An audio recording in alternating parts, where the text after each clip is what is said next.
Hello साथियों, मैं Anoop Singh A to Z classes के इस ऑनलाइन प्लेटफॉर्म पर आप सभी का स्वागत करता हूं। साथियों, हम लोग ईबीएस का पोर्शन पढ़ रहे हैं। केबीएस पीआरटी में जो ईबीएस आता है उसका हम लोग थोड़ा ही है जो हम लोगों ने कल देखा था, कल की क्लास में देखा था थीम, उसके अंतर्गत जो सिलेबस मैंने बताया था उतने से ही आना है। तो कल हम लोगों ने भोजन देखा था, भोजन के अवयव देखा था, और आज उसी भोजन के अवयव को एक एक पार्ट करके हम लोग समझेंगे, उसको आगे लेकर चलेंगे। तो आइए शुरू करते हैं। शुरू करने से पहले जो लोग इस चैनल पे नए हैं, चैनल को सब्सक्राइब नहीं किए हैं, वो लोग चैनल को सब्सक्राइब कर लें। आइए शुरू करते हैं। क्या होता है, सबसे पहले जो कल लास्ट में हम लोगों ने ये शर्करा देखा था, साधारण शर्करा, उसमें 2 शर्करा बच गया था, दिमाग से उतर गया था। वो 2 शर्करा देख लेते हैं। उसमें कौन कौन सा है? 2 शर्करा उसमें बच गया था। कौन सा? एक था माल्टोज और एक था सुक्रोज। माल्टोज और सुक्रोज, माल्टोज और सुक्रोज की बात करते हैं कि ये किसमें पाया जाता है। तो सबसे पहले हम माल्टोज की बात करते हैं। माल्टोज, माल्टोज किसमें पाया जाता है? तो यह अंकुरित अनाजों में पाया जाता है। ठीक है, यह अंकुरित अनाजों में पाया जाता है। इसे हम क्या कहते हैं? इसे माल्ट शुगर भी कहते हैं। माल्ट शुगर, माल्ट शुगर यह किसमें पाया जाता है? तो यह अंकुरित अनाजों में पाया जाता है। अंकुरित अनाजों में,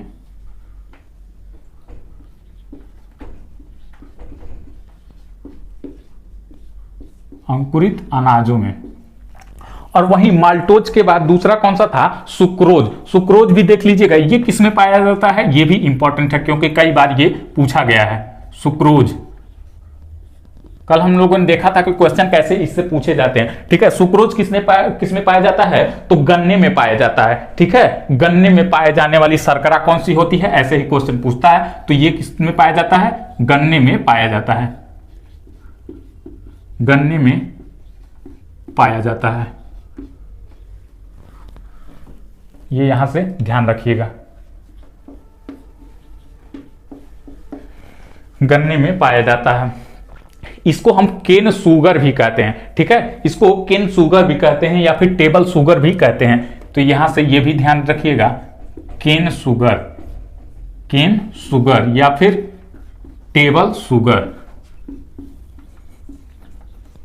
टेबल शुगर। ये दोनों चीज यहां से ध्यान दीजिएगा, दोनों बातें नोट कर लीजिए। स्क्रीनशॉट लेना है, स्क्रीनशॉट ले लीजिए। अब हम लोग चलते हैं, देखते हैं जटिल कार्बोहाइड्रेट, जो भोजन का अवयव है उसके बारे में। जो पहला ऑप्शन था कार्बोहाइड्रेट, उसके बारे में हम लोग पढ़ते हैं। जटिल कार्बोहाइड्रेट ये क्या होता है, कैसे इसका पता लगाते हैं, इसके अंतर्गत कौन कौन सी चीजें आती हैं, ये हम लोग जानेंगे। ठीक है, तो आइए देखते हैं जटिल कार्बोहाइड्रेट। जटिल कार्बोहाइड्रेट में पहला क्या है? तो पहला है, अगर हम पढ़ें कि पहला इसमें क्या आता है, तो स्टार्च आता है। जटिल कार्बोहाइड्रेट, जटिल कार्बोहाइड्रेट,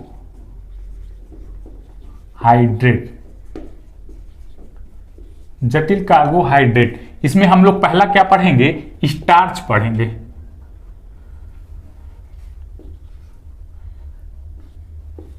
स्टार्च, इसको और भी क्या कहते हैं? मांड कहते हैं। ठीक है, स्टार्च या फिर मांड।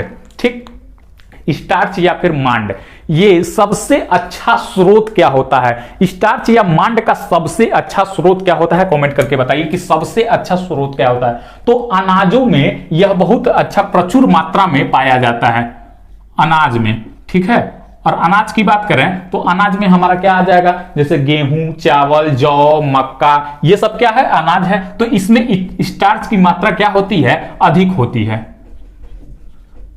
गेहूं, चावल, जौ, बाजरा, गेहूं, चावल, जौ, बाजरा इत्यादि। लेकिन सबसे अच्छा ये क्या होता है? आलू में भी पाया जाता है। ठीक है, तो आलू भी यहां से नोट कर लीजिएगा। आलू, आलू में भी पाया जाता है, मक्के में भी पाया जाता है। ठीक है, ये यहां से ध्यान रखिएगा। आदि, ये आदि नहीं है, आदि है। ठीक है, यहां से इसको ध्यान रखिएगा, स्टार्च या फिर मांड। अगर हम इसके परीक्षण की बात करते हैं कि स्टार्च या मांड का परीक्षण, तो ये बहुत ही आसान होता है। स्टार्च या फिर मांड का परीक्षण, मांड का परीक्षण, अगर हम मांड के या फिर स्टार्च के परीक्षण की बात करते हैं तो सबसे अच्छा कि किसमें स्टार्च है किसमें स्टार्च नहीं है, तो क्या करिए, आलू ले लीजिए, उसका बॉयल करके चोखा बना लीजिए, चोखा बना के और उस पे आयोडीन का विलयन गिराइए। आयोडीन का विलयन गिराने पे यदि उसका कलर काला या फिर नीला हो जाता है तो वो क्या है, उसमें स्टार्च की मात्रा है। और अगर काला या नीला नहीं होता है तो उसमें स्टार्च की मात्रा नहीं है। ये मांड स्टार्च चेक करने का तरीका होता है, किसके, तो आयोडीन के विलयन गिराने से। तो ध्यान रखिएगा, किसी भी चीज पे अगर हम इसके अगर सूत्र की बात करें तो इसका सूत्र हो जाएगा कि भोजन में स्टार्च है कि नहीं है, भोजन में स्टार्च है कि नहीं है, इसका करने के लिए इसमें आयोडीन का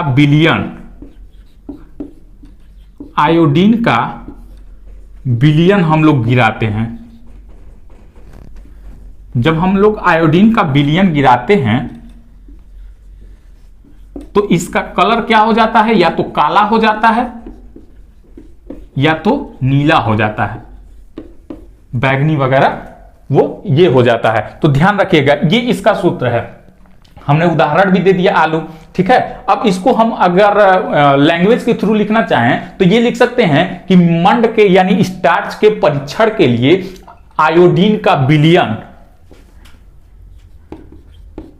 स्टार्च के परीक्षण के लिए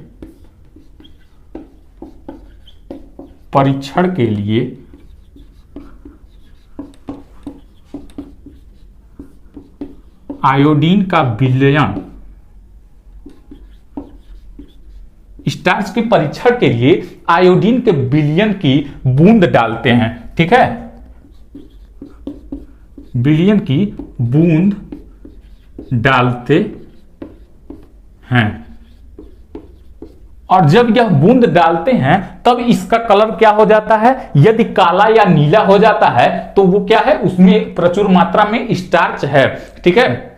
खाद्य पदार्थ में होने वाला परिवर्तन, खाद्य पदार्थ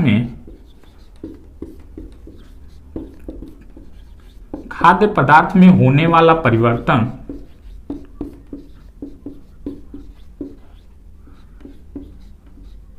खाद्य पदार्थ में होने वाला परिवर्तन क्या होता है, तो खाद्य पदार्थ में होने वाला परिवर्तन अर्थात जो मंड की उपस्थिति होती है वह काला या नीला हो जाता है। स्टार्च की जो उपस्थिति होती है वो काला या नीला हो जाता है। मंड की उपस्थिति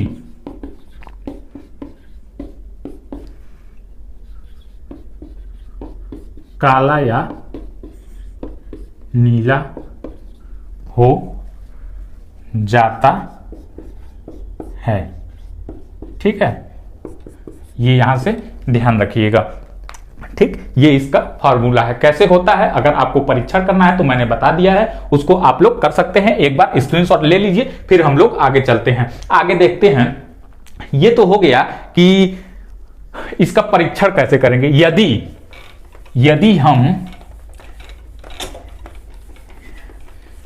यदि हम मान लीजिए कि ये तो आयोडीन का विलयन मिला रहे हैं, ठीक है।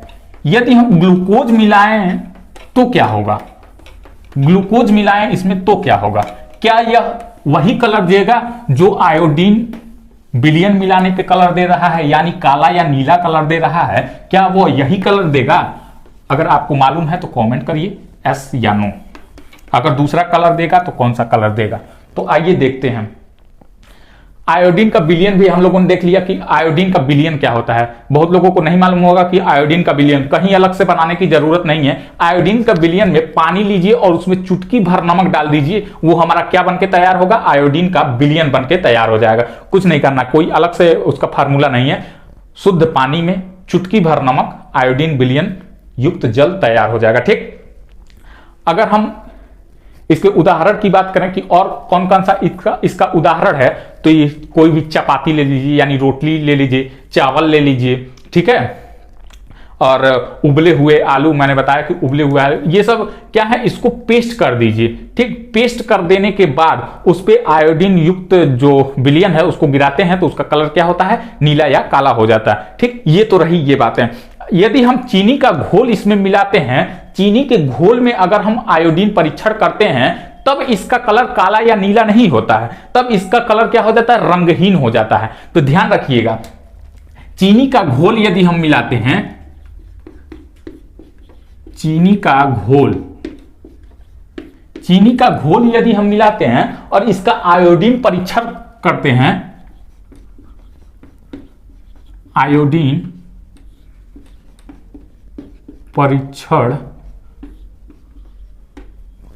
परीक्षण करते हैं, तो ये क्या होता है, रंगहीन हो जाता है। ठीक है, रंगहीन हो जाता है, इतना ध्यान रखिएगा। काला या नीला नहीं होता है, क्योंकि चीनी का घोल क्या होता है, चीनी का घोल स्टार्च नहीं होता है। ठीक है, चीनी का घोल यानी ग्लूकोज स्टार्च नहीं होता है, इसीलिए ये रंगहीन हो जाता है। तो इसको लिख लीजिए,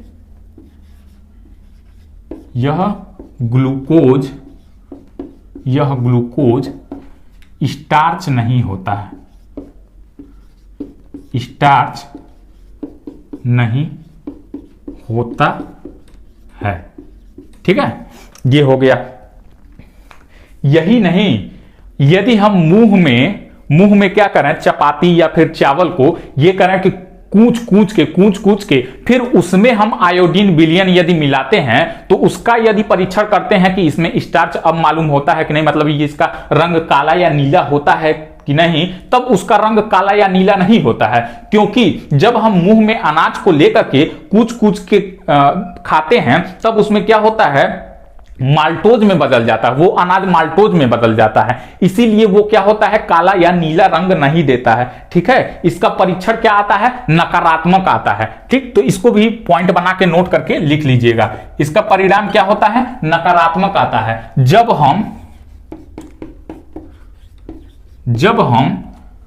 मुंह में चपाती यानी रोटी या चावल या कोई भी चीज जिसमें स्टार्च या मांड है, उसका यदि हम परीक्षण करते हैं, मुंह में चबा कर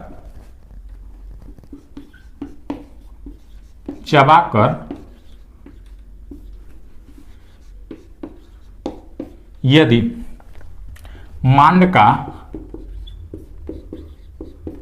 का परीक्षण करते हैं,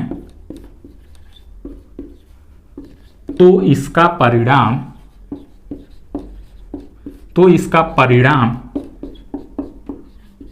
क्या आता है, नकारात्मक आता है।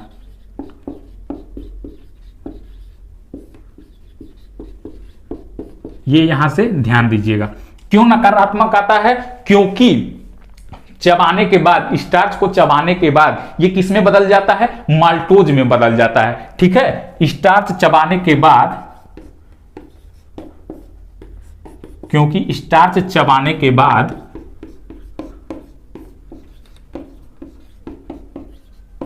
माल्टोज में बदल जाता है,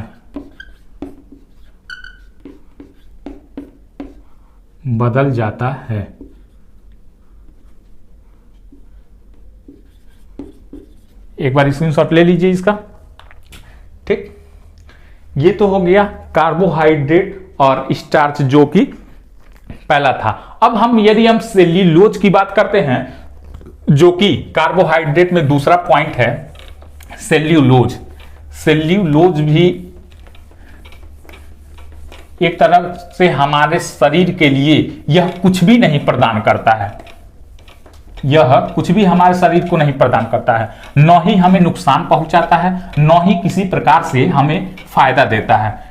लेकिन यह क्यों आवश्यक है, अभी इसका हम लोग देखेंगे कि क्यों यह हमारे शरीर के लिए आवश्यक है, क्या इसमें होता है। हमें नहीं फायदा पहुंचाता है तो किसको फायदा पहुंचाता है, ये गौर करने की बात है। तो सेल्यूलोज को हम पचा नहीं सकते हैं, ये इतना ध्यान रखिएगा। सबसे पहले हम बात करें सेल्यूलोज की। सेल्यूलोज की तो यह पौधों में कोशिका भित्ति में पाया जाता है। किस में पाया जाता है?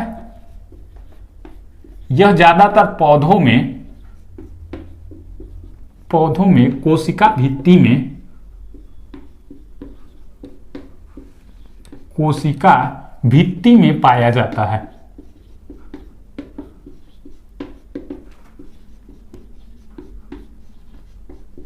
ये यहां से ध्यान रखिएगा, इसको हम नहीं पचा सकते हैं, ये मुख्य पॉइंट है। इसमें क्या होते हैं? इसमें फाइबर होते हैं, फाइबर होते हैं जिससे न हमें ऊर्जा मिलती है न ही हमें कोई पोषक तत्व मिलता है। क्या होता है? इसमें फाइबर होता है। इसको सेल्यूलोज को हम नहीं पचा सकते हैं, इसको हम पचा नहीं सकते हैं, पचा नहीं सकते हैं। ठीक है, इसको हम पचा नहीं सकते हैं। इसमें क्या होता है? इसमें फाइबर होता है, इसमें फाइबर होता है, फाइबर होता है। ठीक है, इसमें फाइबर होता है जो न हमें ऊर्जा देता है न ही किसी प्रकार का पोषक तत्व देता है, जो न हमें ऊर्जा देता है, जो न हमें ऊर्जा देता है न ही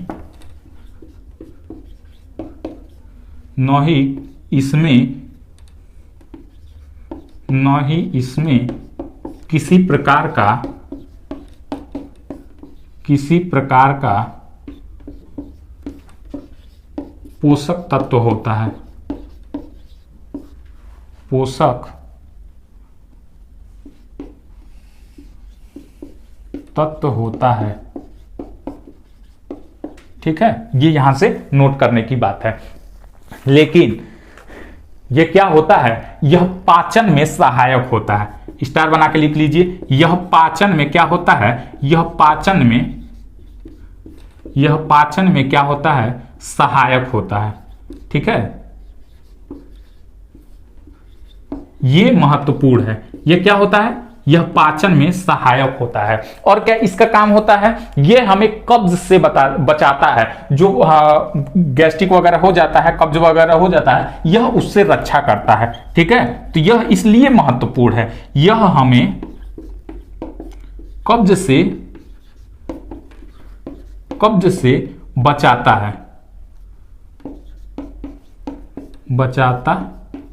है। ठीक, और क्या करता है? इसका काम क्या है कि कैंसर कारक पदार्थों को यह हटाता है, जिससे हमें कैंसर होता है यह उससे रक्षा करता है। तो यह भी एक इंपॉर्टेंट पॉइंट है। यह कैंसर कारक पदार्थों को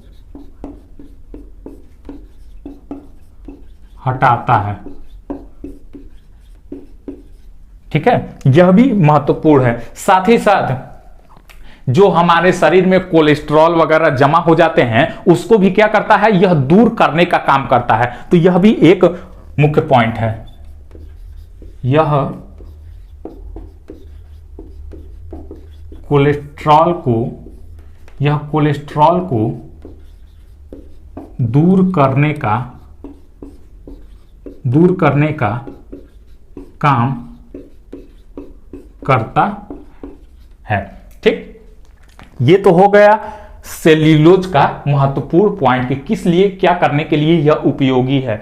ये हम इसको पचा नहीं पाते हैं, तो पचा कौन पाता है इसे, ये महत्वपूर्ण है। एक बार स्क्रीनशॉट ले लीजिए, फिर हम लोग जानते हैं कि इसको पचा कौन पाता है जब हम नहीं पचा पाते हैं। तो एक मुख्य पॉइंट है, उसको भी नोट कर लीजिए, फिर हमारा क्या हो जाएगा? सेल्यूलोज समाप्त हो जाएगा, जिसमें कार्बोहाइड्रेट के अंतर्गत हम लोग पढ़ रहे हैं, देख रहे हैं। अभी आप लोगों ने देखा कि इसमें ये किसमें पाया जाता है, तो यह पौधों के कोशिका भित्ति में पाया जाता है, कोशिका भित्ति में पाया जाता है। जब ये कोशिका भित्ति में पाया जाता है तो पौधे कौन खाता है, जानवर उसको खाते हैं। जानवर क्या करते हैं, पौधों को खाते हैं।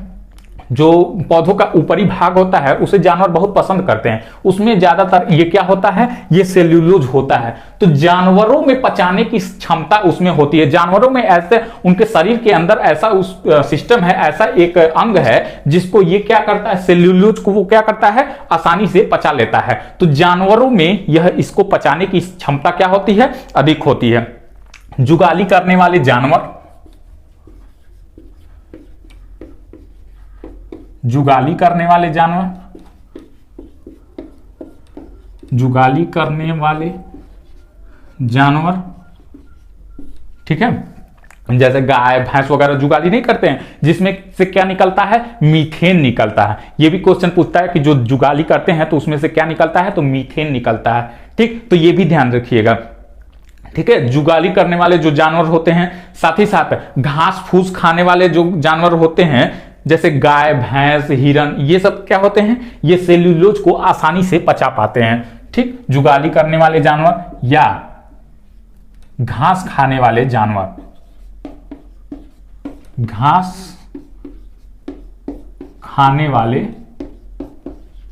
जानवर या फिर घास खाने वाले जानवर, ये क्या करते हैं, जैसे लिख लेते हैं, यदि जैसे भैंस, जैसे भैंस, गाय, हिरन, खरगोश, ठीक है, ये क्या होते हैं, ये सेल्यूलोज को आसानी से पचा पाते हैं, आसानी से पचा पाते हैं। ठीक, ये यहां से इसको नोट कर लीजिएगा। ठीक है, ये तो हो गया। अब यदि हम वसा की बात करते हैं, वसा की बात करते हैं, दूसरा टॉपिक है जो कार्बोहाइड्रेट के बाद वसा आता है, उसकी यदि हम बात करते हैं तो वसा में क्या होता है, कैसे इसका पता लगाएंगे कि इसमें वसा है कि नहीं है। जो लिक्विड चीजें होती हैं, जैसे घी हो गया, तेल हो गया, रिफाइन हो गया, ये सब क्या है, वसा है। वसा युक्त भोजन का कैसे हम लोग पता लगाएंगे, ये बहुत इंपॉर्टेंट है। ठीक है, वसा युक्त भोजन का, तो वसा के बारे में यदि हम जानकारी लेते हैं कि वसा क्या है, तो इसका यौगिक जो होता है CHO यानी कार्बन हाइड्रोजन और ऑक्सीजन के अनुपात में होता है। यह CHO, ठीक है, कार्बन हाइड्रोजन ऑक्सीजन, इसका क्या होता है, ये क्या होते हैं, ये यौगिक हैं।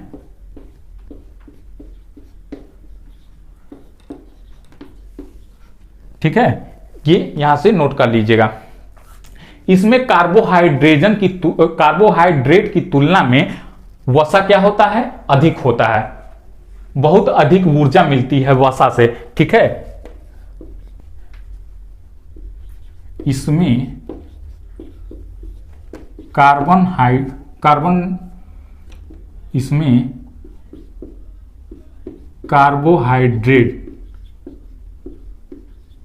कार्बोहाइड्रेट की तुलना में,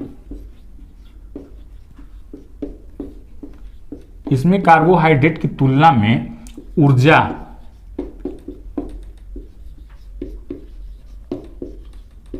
अधिक मिलती है, अधिक मिलती है। ठीक है, अधिक मिलती है। ये तो हो गया वसा। यदि हम वसा की परीक्षण की बात करें कि वसा का परीक्षण हम कैसे करेंगे, ये महत्वपूर्ण है।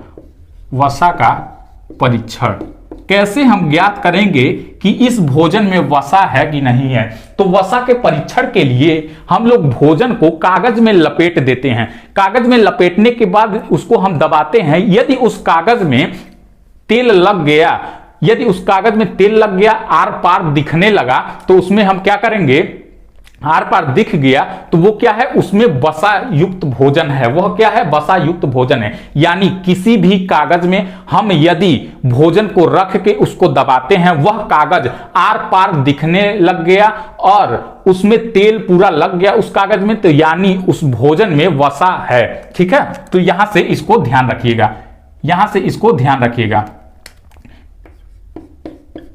इसके परीक्षण के लिए, इसके परीक्षण के लिए यदि भोजन को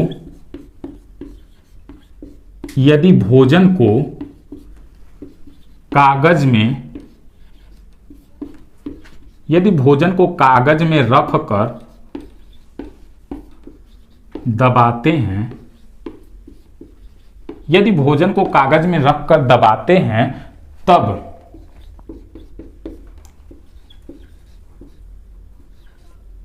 उसमें तेल लग गया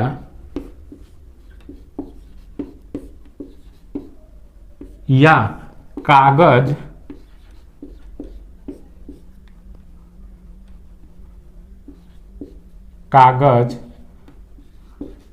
आर पार दिखने लगा,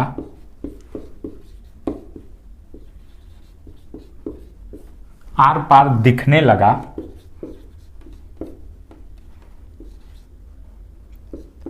तो उसमें वसा है। ठीक है, इसका हम लोग परीक्षण करते हैं।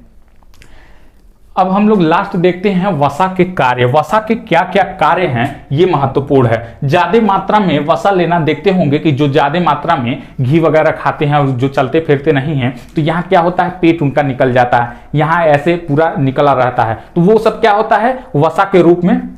कहते हैं ना कि चर्बी वो आ गया है, तो वो ही क्या है, वही सब वसा है। ठीक है, यदि हम वसा का कार्य देखें कि वसा के क्या क्या कार्य हैं, तो ये इंपॉर्टेंट है वसा के कार्य। आई होप ये सारा कुछ आप लोगों को अच्छे से समझ में आ रहा होगा। लास्ट वसा का कार्य ये इंपॉर्टेंट है, इसको देख लीजिए, वीडियो को स्किप नहीं करना है, पूरा देखिएगा। ठीक है, और वीडियो अच्छी लग रही हो तो वीडियो को लाइक कीजिए, शेयर कीजिए, ज्यादा से ज्यादा लोगों के पास पहुंचाइए। ठीक, अब हम लोग वसा के कार्य देखते हैं। वसा के कार्य में पहला कार्य क्या है, यह शरीर को संतुलित करता है, शरीर के तापमान को क्या करता है, संतुलित करता है। यह इसका मुख्य कार्य है। यह शरीर के, लेकिन कोई भी चीज अति नहीं होनी चाहिए। यह शरीर के तापमान को संतुलित करता है।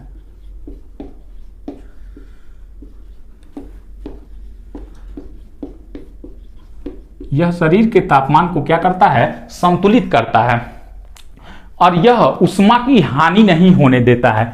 वसा क्या करता है, यह ऊष्मा की हानि नहीं होने देता है। ठीक है, ऊष्मा की हानि नहीं होने देता। ठीक है, यह ऊष्मा की हानि नहीं होने देता है, ये इसका मुख्य कारण है। ठीक, यह क्या करता है, अंदरूनी, आपके अंदर कोई चोट लग गया है तो यह अंदरूनी घावों से रक्षा करता है। यह अंदरूनी घावों से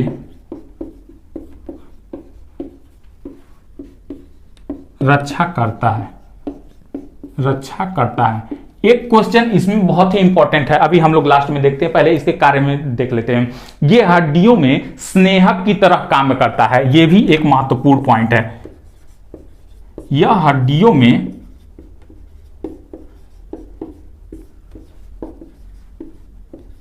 स्नेहक की तरह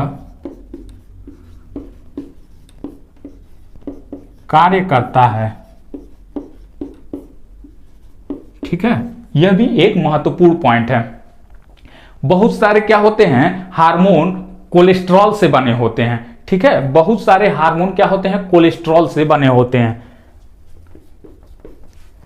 यानी वसा से बने होते हैं।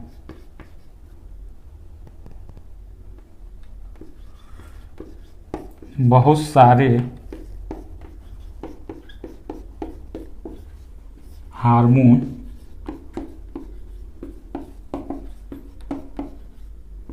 कोलेस्ट्रॉल से बने होते हैं, ठीक। ये इसका कार्य हो गया। अब एक क्वेश्चन बहुत ही पूछता है, जल में घुलनशील विटामिन और वसा में घुलनशील विटामिन। तो वसा में घुलनशील विटामिन ये बहुत ही इंपॉर्टेंट है। जल में घुलनशील विटामिन यदि पूछे तो विटामिन बी और विटामिन सी, लेकिन यदि वसा में घुलनशील विटामिन की बात करता है तो ये कौन सा होता है। वसा हम लोग पढ़ रहे हैं तो ये भी जान लें, वसा में घुलनशील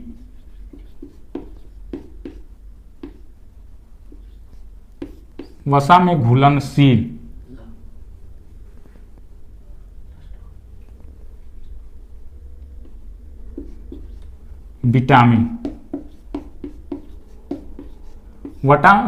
घुलनशील विटामिन ये कौन सा होता है। तो बी और सी को छोड़ कर जो भी बचा तो वो किस में आ जाएगा, वसा में घुलनशील हो जाएगा। जैसे बी और सी को निकाल दीजिए तो क्या बचा, ए बचा, डी बचा, ई बचा और क्या बचा, के बचा। तो ये 4 विटामिन क्या होते हैं, वसा में घुलनशील होते हैं। ये भी यहां से ध्यान रखिएगा। बाकी आप लोगों का वसा क्या हुआ, समाप्त हो गया। जो भोजन के अंतर्गत, एक बार स्क्रीनशॉट ले लीजिए, जो भोजन के अंतर्गत कार्बोहाइड्रेट, वसा, ये और भी चीजें हैं, जो ये 2 चीजें थी ये आज समाप्त हो गई। आगे हम लोग कल पढ़ेंगे प्रोटीन और भी आगे हम लोग पढ़ेंगे विटामिन वगैरह। तो इसको स्क्रीनशॉट ले लिया होगा। अगर ये क्लास अच्छी लगी हो तो वीडियो को लाइक कीजिएगा, शेयर कीजिएगा, और जो लोग नए हैं चैनल को सब्सक्राइब नहीं किए हैं वो लोग चैनल को सब्सक्राइब कर लेंगे। धन्यवाद साथियों।